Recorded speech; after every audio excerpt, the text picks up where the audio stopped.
Public policy పాఠ్యాంశాలలో భాగంగా ఈరోజు మనం అందులో ఉన్నటువంటి ఒక ప్రధాన భూమిక టాపిక్ సోషల్ కండిషన్స్, సామాజిక పరిస్థితులు లేదా సాంఘిక పరిస్థితుల గురించి నేర్చుకునే ప్రయత్నం చేద్దాం.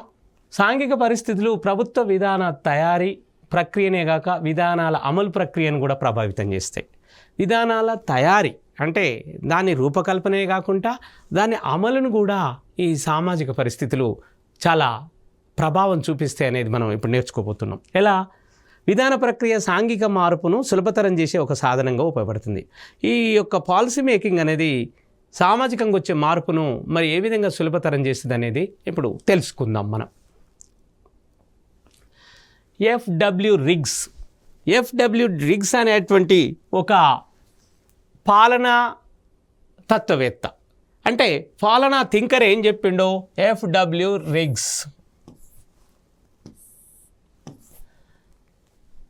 మరి పబ్లిక్ పాలసీ థింకర్ అయినటువంటి ఎఫ్డబ్ల్యూ రిగ్స్ ఇతను ఏం చెప్తున్నాడంటే మూడో ప్రపంచ దేశాల మీద చేసిన అధ్యయనంలో ఎక్కడ చేసిన అధ్యయనం? థర్డ్ వరల్డ్ కంట్రీస్ మీద. మూడో ప్రపంచ దేశాలు, థర్డ్ వరల్డ్ కంట్రీస్.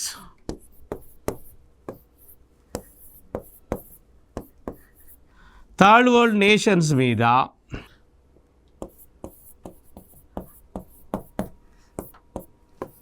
మరి మూడో ప్రపంచ దేశాల మీద చేసినటువంటి ఒక స్టడీలో ఏం తేలింది? ఈ సమాజంలో ప్రత్యేక స్వభావాన్ని సప్తవర్ణాల లక్షణాలతో పోలుస్తారు. సప్త అంటే సాత్, ఏడు లక్షణాలతో 7 ఫీచర్స్ ఉన్నాయట. అవి నేర్చుకునే ప్రయత్నం చేద్దాం. అవి ఎవరు చెప్పారంటే ఎఫ్డబ్ల్యూ అనేటువంటి అడ్మినిస్ట్రేటివ్ థింకర్ చెప్పినారు, పాలసీ థింకర్ చెప్పారు. అదేవిధంగా మూడో ప్రపంచ దేశాల ప్రజల సాంఘిక ఆర్థిక జీవితాల్లో ఒక వైవిధ్యభరితమైన బౌలత్వం, ఎటిరోజెనిటీ అంటే ఇక్కడ వైవిధ్యమైన బౌలత్వం ఉంటుంది. ఎక్కడ ఉంటుంది? మూడో ప్రపంచ దేశాల్లో ఉన్న ప్రజల జీవితాలలో. మనము ఇప్పుడిప్పుడే అభివృద్ధి చెందుతున్న దేశాలు అంటే ఫస్ట్ వరల్డ్ అని ఉంటుంది, సెకండ్ వరల్డ్ అని ఉంటుంది, థర్డ్ వరల్డ్ కంట్రీస్. మొదటి ప్రపంచ దేశాలు, రెండో ప్రపంచ దేశాలు, మూడవ ప్రపంచ దేశాలు. మరి భారతదేశం ఏ లిస్టులు ఉంది? మూడో ప్రపంచ దేశాల లిస్టులు ఉంది. అంటే వర్ధమాన దేశాలు, మనం డెవలపింగ్ కంట్రీస్, మనం ఇప్పుడిప్పుడే అభివృద్ధి చెందుతున్న దేశాలు మూడో ప్రపంచ దేశాలు. దీంట్లో ఉన్నటువంటి బౌలత్వం ఏ విధంగా? ఎటిరోజెనిటీ, లాంఛనప్రాయమైన వ్యవహారికత అంటే ఫార్మాటిజం. తర్వాత ఓవరాల్యాపింగ్ అంటే ఓవర్ల్యాపింగ్ అంటే అతివ్యాప్తి, ఓవర్ల్యాపింగ్. ఇవన్నీ కూడా మరి ఈరోజు మూడో ప్రపంచ దేశాల మీద ప్రభావం చూపుతుంది, ఆ ప్రజల మీద. అస్థిరత పక్షపాతం, నెపోటిజం.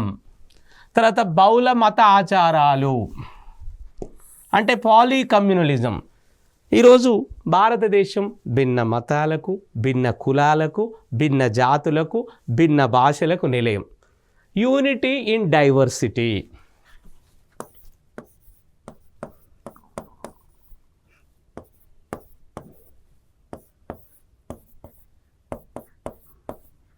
యూనిటీ ఇన్ డైవర్సిటీ అంటే ఏంది? ఇక్కడ భిన్నత్వంలో ఏకత్వం.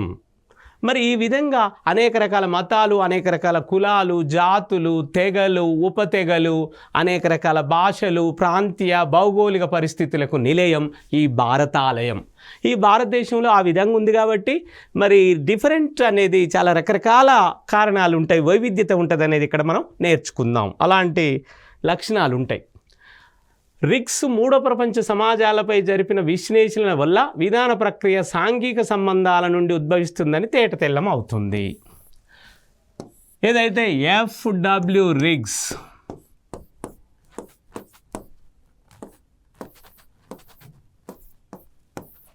ఈ పాలనా తత్వవేత్త మరి మూడో ప్రపంచ దేశాల సమాజాల మీద ఒక స్టడీ చేసిండు. ఆయన ఎనలిటికల్గా చేసిండు, ఒక విశ్లేషణాత్మకంగా స్టడీ చేసిండు. ఆయన స్టడీ చేసినటువంటి మరి పాలసీ ప్రాసెస్, విధాన ప్రక్రియ సాంఘిక సంబంధాల నుంచే ఉద్భవిస్తుంది. ఈ పాలసీ ప్రాసెస్ అనేది సామాజిక సంబంధాలు, సోషల్ కండిషన్స్, సోషల్ రిలేషన్స్ నుంచే వస్తుందని ఎఫ్డబ్ల్యూ రిగ్స్ గారు చెప్పారు. అదేవిధంగా ప్రభుత్వ కార్యకలాపాలు, పరిపాలన విధాన ప్రక్రియ, మరి పరిపాలన ఏ విధంగా జరుగుతుంది, గవర్నెన్స్ అనేది ఏ విధంగా ముందుకు పోతుంది మొదలైన అన్ని అంశాలు కూడా సమకాలీన సమాజ పరిస్థితులు అంటే కాంటెంపరీ సర్కమ్స్టాన్సెస్, కాంటెంపరీ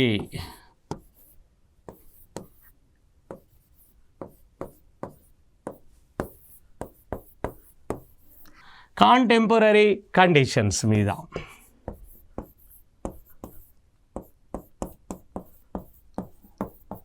మరి ఇలాంటి మొదలైన అన్ని అంశాలు కూడా సమకాలీన సామాజిక పరిస్థితుల ఈ ప్రభావానికి గురవుతాయి, లోనవుతాయి అని చెప్తున్నారు ఇక్కడ. సాంఘిక మార్పు లక్ష్యాలు, మరి సామాజిక మార్పు ఎందుకు జరుగుతుంది, అది జరగడానికి దారితీసినటువంటి కారణాలేంది అనేది ఇక్కడ నేర్చుకుందాం. ఈ మూడో ప్రపంచ దేశాలు లేదా మరి వర్ధమాన దేశాలు ప్రకటించుకునే లక్ష్యాలు, ఆశయాలు ఈ అంశాలతోనే కూడుకొని ఉంటాయి. థర్డ్ వరల్డ్ కంట్రీస్ ఏ విధంగా ఉంటాయంటే మరి అవి ఏదైతే ఈ వర్ధమానాలు ఎదుగుతున్న దేశాలు ఏవైతున్నాయో అవి ప్రకటించుకునే లక్ష్యాలు, ఏ లక్ష్యం కొరకు ఆ దేశం పనిచేస్తుంది, తన దేశ ప్రజలకు ఏమి కల్పించాలి, ఎలాంటి సంక్షేమ కార్యక్రమాలు చేకూర్చాలనే దాని మీద అది రకరకాల ఆశయాలు, లక్ష్యాలను అది ఏర్పాటు చేసుకుంటుందో మనం నేర్చుకుందాం ఇప్పుడు. సామాజిక ప్రగతి, మరి సోషల్ ప్రోగ్రెస్, తర్వాత అభివృద్ధి, సోషల్ డెవలప్మెంట్, జాతి రాజ్య పునర్నిర్మాణము, దాని సుస్థిరత. జాతి రాజ్యము, వీఆర్ ఇండియన్స్, మనం భారతీయులము, మన భారత జాతిని మనం పునర్నిర్మించుకుందాం. మన జాతిని ఏ విధంగా మరి ముందుకు అందరము ఒకే దారానికి రకరకాల పూలు ఉన్నట్టు ఒక భారత జాతి మనది, అలాంటి జాతిని మళ్ళీ రీకన్స్ట్రక్షన్ చేసుకుందాం. ఆధునికత, సుస్థిరత అంటే ఇక్కడ మరి చాలా ఇప్పుడు ఎట్లా అంటే సుస్థిరంగా ఉండాలి పరిపాలన, ఎలాంటి డిస్టర్బెన్సెస్ ఉండొద్దు. కాబట్టి మరి ఇన్స్టేబుల్గా ఉండొద్దు, స్టేబుల్గా ఉండాలి,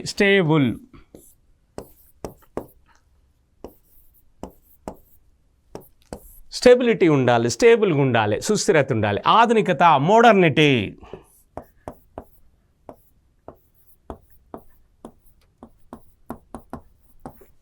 మరి సుస్థిరత, స్టేబుల్గా ఉండాలి, మోడర్నిటీ ఉండాలి. శాస్త్ర సాంకేతిక రంగాల్లో అభివృద్ధి, సైన్స్ అండ్ టెక్నాలజీ, మరి ఈ విధంగా గరిష్ట స్థాయిలో ఉత్పత్తి, ప్రొడక్షను,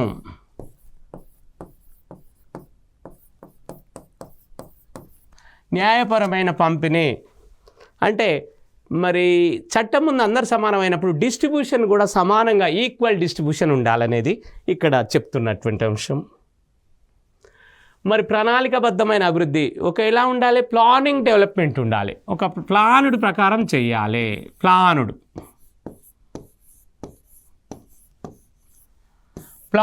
డెవలప్మెంట్ ఇక్కడ మనం తీసుకోవాల్సిన అవసరం ఉన్నది.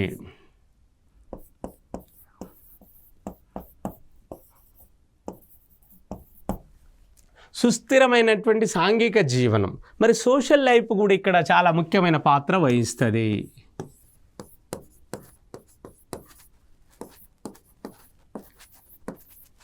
మరి అదేవిధంగా అత్యధిక ప్రజల అవసరాలు అంటే మెజారిటీ ప్రజల ప్రయోజనాలను కాపాడే విధంగా భిన్న వర్గాలకు డిఫరెన్స్, భారతదేశంలో అనేక రకాల, అనేక జాతులు, అనేక మతాలు, అనేక కులాలు అని చెప్పుకున్నాం కదా, అన్ని వర్గాల మైనారిటీలు, మళ్ళీ మెజారిటీలు, మరి వృద్ధులు, వికలాంగులు, మహిళలు, స్త్రీలు, పురుషులు, ఈ విధంగా ప్రజలందరికీ సమానంగా ఉండేటట్టు ఈక్వల్గా రాజకీయ అవకాశాలు, ప్రభుత్వ విధానాలు అమలులో ప్రజల మద్దతు, మరి అందరికీ సమానంగా ఉండేటువంటి రాజకీయ అవకాశాలు కూడా ఉండాలి, ఈక్వాలిటీ చూపించాలి, ఎవరిని వేరుగా చూడొద్దు.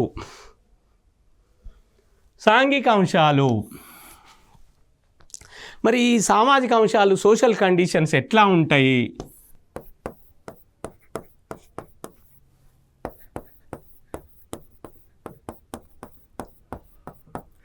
మరి ఈ విధంగా విధాన ప్రక్రియ దేనితోనూ సంబంధం లేకుండా స్వతంత్రంగా జరిగే ప్రక్రియ కాదు, అది పూర్తిగా సమాజంలోని సాంఘిక, రాజకీయ, ఆర్థిక అంశాల మీద అంటే సోషల్, పొలిటికల్, ఎకనామిక్ అంశాల మీద, సోషల్, పొలిటికల్, తర్వాత ఎకనామికల్,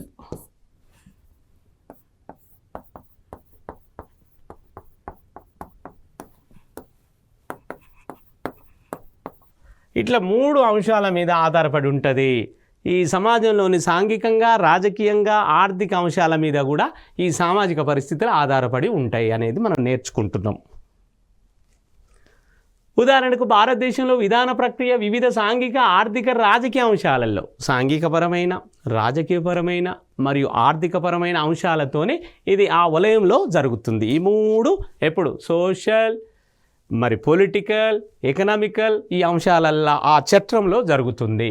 విధానాల రూపకల్పన, పాలసీస్ను ఏ విధంగా తయారు చేసి ఏ స్థాయిలోనూ విధానాల అమలు, ఆ పాలసీ ఇంప్లిమెంటేషన్, విధానాల అమలు ఆచరణ అంటే పాలసీస్ యొక్క ఇంప్లిమెంటేషన్, ఆచరణ, అమలు, ఈ సామాజిక అంశాల ప్రభావం చాలా స్పష్టంగా కనబడుతుంది. ఈ అన్నిటి మీద ఈ సోషల్ కండిషన్స్, ఈ సామాజిక మరి ఆ సామాజిక అంశాలు ఏ విధంగా దాన్ని ప్రభావితం చేస్తున్నాయి పాలసీలను అనేది, ప్రభుత్వ విధానాలను అనేది మరి ఇక్కడ మనం నేర్చుకుంటున్నాం.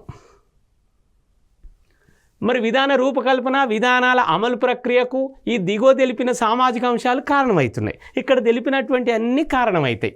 విధానాలను తయారీ కాంచి మొదలు పెట్టుకుంటే ఆ ప్రక్రియ, policy process, the making of policy, next policy implementation, next policy process, ఇలాంటి అంశాల మీద మనము ఇప్పుడు నేర్చుకుందాం. ఒకటి మతం, అంటే రిలీజియన్ ప్రభావం ఉంటుంది.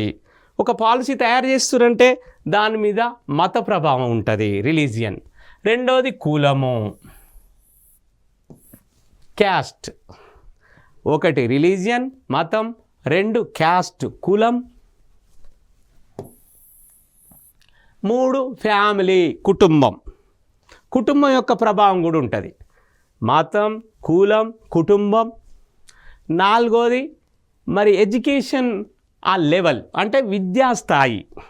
4వ అంశం అక్కడ ఉన్నటువంటి ఆ పాలసీ వర్తించే వాళ్ళ యొక్క విద్యాస్థాయి, వాళ్ళ లిటరసీ రేటు, వాళ్ళ ఎడ్యుకేషన్ లెవెల్ ఏ స్టాండర్డ్లో ఉన్నారు, వాళ్ళు ప్రాథమిక విద్యతో ఉన్నారా, మరి ఉన్నత విద్యలు ఉన్నారా, సాంకేతిక విద్య ఉన్నారా అనేది కూడా ఇక్కడ పరిగణలోకి తీసుకుంటారు. ఇకపోతే 5వది సాంఘిక విలువలు, సోషల్ వాల్యూస్. Social values.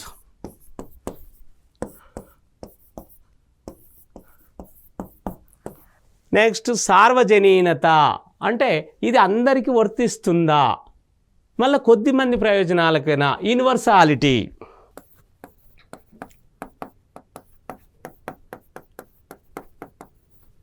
ఇక్కడ మరి సార్వజనీనత దృక్పథం, అప్రోచ్. మహిళలకు స్వేచ్ఛ, స్త్రీ పురుష సమానత్వం. మరి ఫిమేల్కు ఎట్లుంది అంటే స్త్రీలకు సరైనటువంటి లిబర్టీ ఉందా, స్వేచ్ఛ ఉందా అనేది ఇక్కడ ముఖ్యం. స్త్రీలకు స్వేచ్ఛ, స్త్రీ పురుష సమానత్వం, అంటే ఎలాంటి జెండర్ విచక్షణ ఉండొద్దు, స్త్రీలైనా పురుషులైనా సమాన అవకాశాలు ఇవ్వాలి. పై అంశాలను విశ్లేషిస్తే భారతీయ సమాజంలో కులం, మతం, కుటుంబం ఇలాంటి సాంఘిక అనేక అంశాలు గణనీయమైన పాత్ర పోషిస్తున్నాయి అనేది మనం ఈరోజు నేర్చుకుంటున్నాం, తెలుసుకుంటున్నాం. మరి ఈ విధంగా భారతదేశంలో ఫ్యామిలీ సిస్టమ్, కుటుంబ వ్యవస్థ పితృస్వామిక వ్యవస్థ పద్ధతిలో ఉంది. ప్యాట్రియార్కియల్ సొసైటీది. మ్యాట్రియార్కియల్ సొసైటీ, ప్యాట్రియార్కియల్ సొసైటీ అని ఉంటాయండి. ఎట్లా పితృస్వామిక అంటే ఇక్కడ ప్యాట్రియార్కియల్,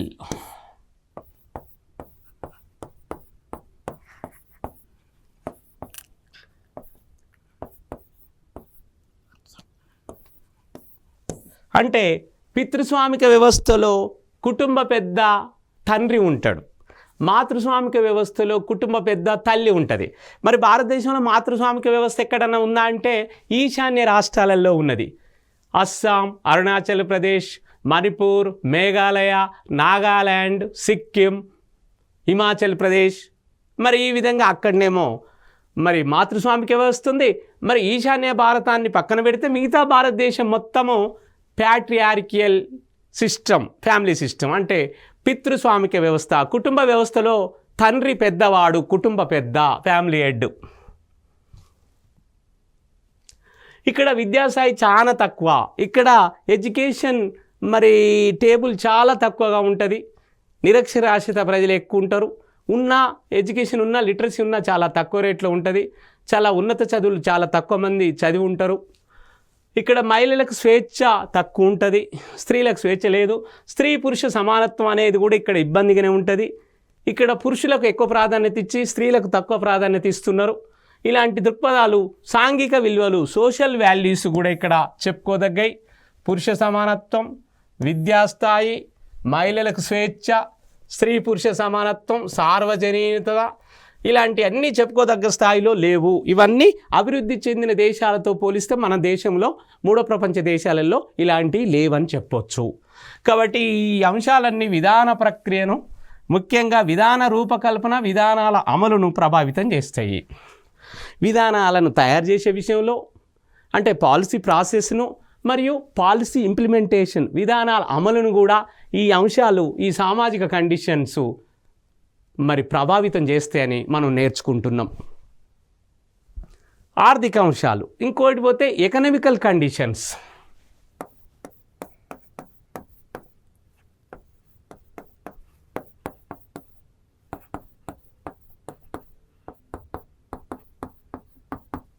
మరి ఆర్థిక అంశాలు అంటే సామాజిక అంశాలతో పాటు ఆర్థిక అంశాలు కూడా ఈ యొక్క పాలసీ ప్రాసెస్ను, పాలసీ ఇంప్లిమెంటేషన్ను ప్రభావం చేస్తున్నాయనేది నేర్చుకుంటున్నాం. మూడో ప్రపంచ దేశాలు ఏదైతే థర్డ్ వరల్డ్ కంట్రీస్ ఉన్నాయో, అభివృద్ధి చెందుతున్న ఈ వర్ధమాన దేశాలలో మరి దేశాల ఆర్థిక వ్యవస్థలు కూడా నిర్మాణంలో ఎన్నో మార్పులు వస్తున్నాయి. ఈ యొక్క మరి మన ఆర్థిక వ్యవస్థల నిర్మాణంలో చాలా మార్పులు చోటులు చేసుకుంటున్నాయి. ఈ దేశాల్లో సంపద పూర్తిగా ప్రజల చేతిలో కానీ ప్రభుత్వ ప్రత్యక్ష నియంత్రణలో కానీ లేదు. మరి ఎవరి చేతిలో ఉంది? ప్రైవేటు వ్యక్తుల చేతుల్లో ఉంది. పూర్తిగా ఈ సంపద మొత్తము పూర్తిగా ప్రజల చేతిలో లేదు. ప్రభుత్వం ప్రత్యక్షంగా ప్రభుత్వం నియంత్రణలో కూడా లేదు. ఇది ప్రైవేటు వ్యక్తుల చేతిలో ఉందనేది మనం నేర్చుకుంటున్నాం. కొన్ని కీలక రంగాలపై ప్రభుత్వ యాజమాన్యం ఉన్నప్పటికీ ప్రజా బాహుళ్య వినియోగ తయారీ మరి మార్కెట్ వ్యవస్థ ఎప్పుడు ప్రైవేటు యాజమాన్యాల చేతిలో ఉన్నది. ఎవరి చేతిలో ఉంది? ప్రైవేటు.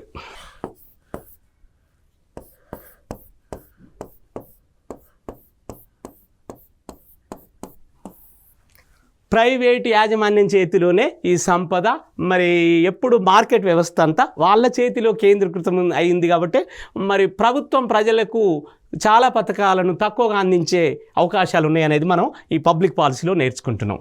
మరి న్యాయపరమైన సాంఘిక వ్యవస్థను పంపిణీ మరి ప్రైవేట్ యాజమాన్యాలలో ఉంది కాబట్టి సరిగా జరుగుతలేదనేది ఇక్కడ నేర్చుకుంటున్నాం. రూపకల్పన చేసిన ప్రభుత్వ విధానాలు పెద్ద పెద్ద పారిశ్రామికవేత్తల నుండి సవాళ్ళను ఎదుర్కొంటున్నాం. ప్రభుత్వం ప్రజలకు మంచి చేయాలని అనేక సంక్షేమ కార్యక్రమాలు ప్రవేశపెడుతుంది. కానీ ఇక్కడ ఎదురవుతున్న సమస్య ఏంటంటే బడా పారిశ్రామికవేత్తలతోనే. బడా పారిశ్రామికవేత్తల నుంచి మనకు సవాళ్ళు, ఛాలెంజెస్ ఎదురవుతున్నాయి. పెద్ద పెద్ద బడా పారిశ్రామికవేత్తలు ఎవరైతే ఉన్నారో వాళ్ళ నుంచి మనకు ప్రభుత్వానికి, కేంద్ర ప్రభుత్వానికి కానీ రాష్ట్ర ప్రభుత్వానికి కానీ అనేక సవాళ్ళు ఎదురవుతున్నాయి. అందుకనే ప్రజలకు సరైన పథకాలు కేంద్ర రాష్ట్ర ప్రభుత్వాలు అందించలేకపోతున్నాయి. కాబట్టి ఇలాంటి కేంద్రీకృతమైంది సంపద మొత్తము బడా పారిశ్రామికవేత్తల చేతిలో, వాళ్ళ దగ్గర చేతిలో ఉన్నది. కాబట్టి ప్రభుత్వాలు ఏం చేయలేకపోతున్నాయి అనేది. మరి అందుకనే భూ పంపిణీ కూడా న్యాయపరంగా జరగలేదు. భూముల పంపిణీ న్యాయపరంగా జరగలేదు. భూ సంస్కరణలో విధానాలలో విజయవంతం కాలేదు.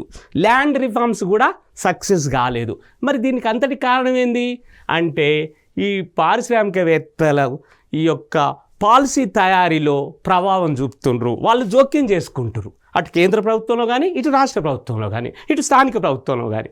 ఈ విధంగా బడా పారిశ్రామికవేత్తల చేతిలో ఉన్నంతకాలం ప్రజలకు సంక్షేమ కార్యక్రమాలు అందజేయడంలో ప్రభుత్వాలు విఫలమవుతున్నాయి. ఆహార ధాన్యాల అధికోత్పత్తికి ఉద్దేశించిన హరిత విప్లవం, గ్రీన్ రెవల్యూషన్ అంటారు.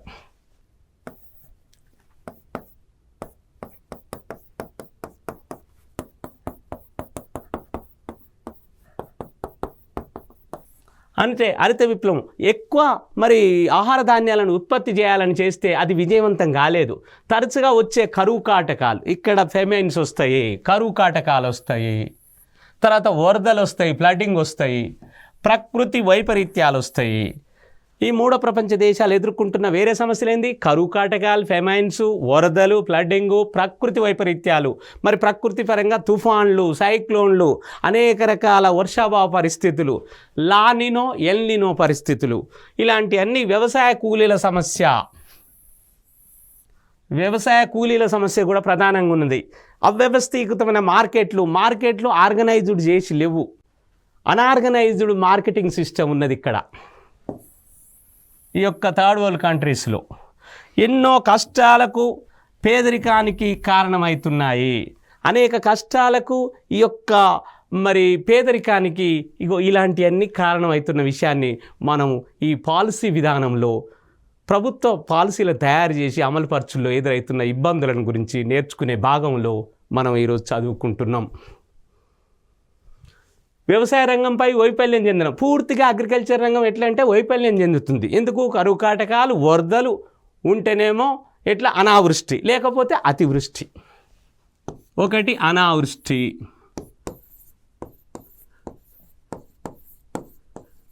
లేకపోతే రెండోది అతివృష్టి.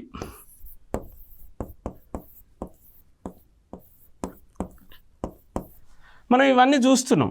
అతివృష్టి లేకపోతే అనావృష్టి. పంట చేతికి వచ్చే టైంలో వర్షాలు, పంట మార్కెట్ల మీద ఉంటే వర్షా ప్రభావాలు, పంట అంతా కొట్టుకపోతుంటుంది.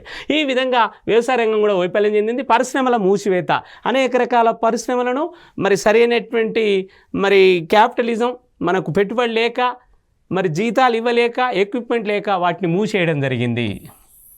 పరిశ్రమల మూసివేత, వ్యవసాయ రంగం విఫలం చెందడం, అనేక కారణాల వలన ప్రజలు వలసలు పోవడం. ప్రజలంతా తమ రోజు దైనందిన అవసరాలు తీర్చలేవు కాబట్టి వివిధ ప్రాంతాలకు వలస వెళ్ళిపోతున్నారు. ప్రభుత్వాలు ఆదుకునే పరిస్థితులు లేవు. మరి ఇలాంటివన్నీ ఎక్కువైనాయి. ఫలితంగా భారతదేశంలో కూలీలు తమ శ్రమను తక్కువ రేట్లకు అమ్ముకుంటున్నారు. కూలీలందరూ కూడా తమ శ్రమను తక్కువ రేట్లకు, తక్కువ ధరకు అమ్ముకునే పరిస్థితులు ఈరోజు మూడో ప్రపంచ దేశాల్లో నెలకొని ఉన్నాయనేది మనం ఈ పాఠం ద్వారా నేర్చుకుంటున్నాం. ఈ కారణాలన్నింటి వలన ప్రభుత్వ విధాన తయారీ ప్రక్రియ, ఈ కారణాల వలన ప్రభుత్వ విధానాల తయారీ ప్రక్రియ అంటే ప్రభుత్వ విధానాలను తయారు చేసే అంశం ఏదైతుందో ఎన్నో సమస్యలను అనేక సవాళ్ళను ఎదుర్కొంటుంది. మరి విధానాల రూపకల్పనకు అంటే పాలసీ మేకింగ్ ప్రాసెస్, పాలసీస్ని ఎట్లా తయారు చేయాలి అనేటువంటి అంశంలో విధానాల అమలుకు తయారీకి ఎదుర్కొంటుంది. తయారు చేసిన తర్వాత వాటిని ప్రజల వద్దకు పోయి అమలు చేద్దామంటే అక్కడ సవాళ్ళు ఎదుర్కొంటుంది. ఈ బడా పారిశ్రామికవేత్తలతోని అన్ని బడా పారిశ్రామికవేత్తలు అనేక అడ్డంకులను ఈ పాలసీస్ అమలు కాకుండా అడ్డంకులను సృష్టిస్తున్నారు. ఆర్థిక కారకాలు, మనం ఆర్థిక కారణాల విషయంలో సామాజిక కారకాలు, ఆర్థిక కారకాలు, ఎకనామికల్ కండిషన్స్, సోషల్ కండిషన్స్, ఈ పాలసీ ప్రక్రియ మీద, అమలు మీద, తయారీ మీద. విధానాల రూపకల్పన, విధానాల అమలు ప్రక్రియలు ఎన్నో ఆర్థిక కారణాలు ప్రభావితం చేస్తున్నాయి. వాటిలో ముఖ్యాంశాలు ఏమున్నాయి అనేది ఒక్కసారి చూద్దాం. ఆర్థిక వ్యవస్థ స్వభావం తాత్విక దృక్పథం. ఈ ఆర్థిక వ్యవస్థ స్వభావం మొత్తం ఎట్లుంటుంది? తాత్వికంగా, ఫిలాసఫికల్గా ఉంటుంది. మంచిదే, కానీ అమలు అయ్యేసరికి మరి ఎట్లుందో చూద్దాం. ప్రభుత్వము, ప్రైవేటు పెట్టుబడులు, ప్రభుత్వము ప్రైవేటు పెట్టుబడులు రెండు కలిసి పెట్టుబడులు పెట్టాల్సిన పరిస్థితి వస్తుంది. ప్రభుత్వ భాగస్వామ్యము, ప్రైవేట్ భాగస్వామ్యము. బీదరిక స్థాయి, పేదరికంపై మార్కెట్ ప్రభావం, ఈ పేదరికం మీద మార్కెట్ యొక్క ప్రభావం కూడా ఉంటుంది. వ్యవసాయ రంగం సంక్షోభం. ఈరోజు మూడో ప్రపంచ దేశాలలో వ్యవసాయ రంగం పూర్తిగా సంక్షోభంలో చిక్కుకుంది. గ్రామీణ పేదలు వలసలు పోతున్నారు. గ్రామీణ ప్రాంతాలు, మారుమూల గ్రామీణ ప్రాంతాలు, తాండాలలో నివసించే వాళ్ళంతా మరి తమ పొట్టకూటి కోసం వలసలు పోతున్న పరిస్థితులు మనం చూస్తున్నాం నేడు. దీనిలోనే కరువు కాటకాలు వస్తున్నాయి, ఫెమైన్స్.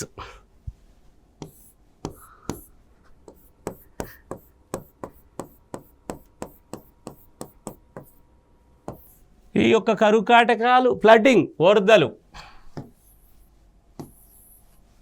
ప్రకృతి వైపరీత్యాలు, మార్కెట్లో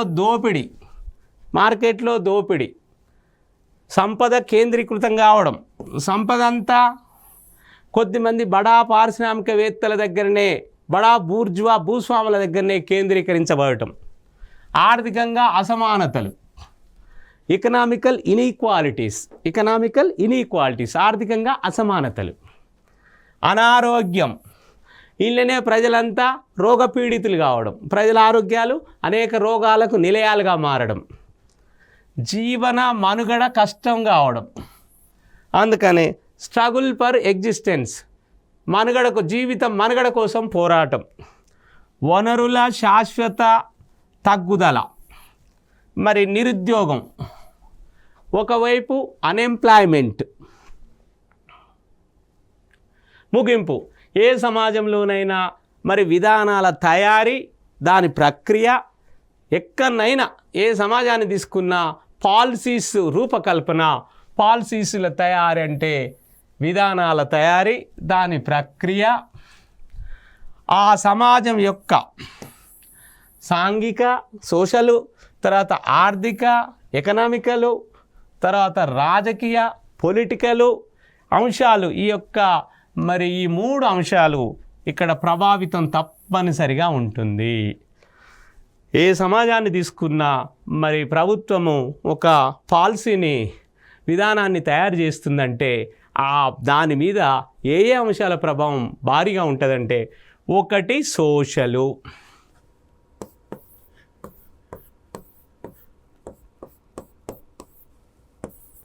రెండు ఎకనామికలు,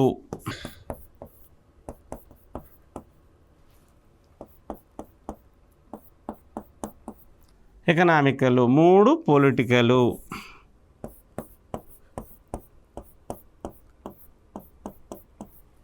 ఈ మూడు కండిషన్స్ ప్రతి దాంట్లో ఉంటాయి అనేది మనం చెప్పుకోవాలి, సోషల్, ఎకనామికల్ అండ్ పొలిటికల్.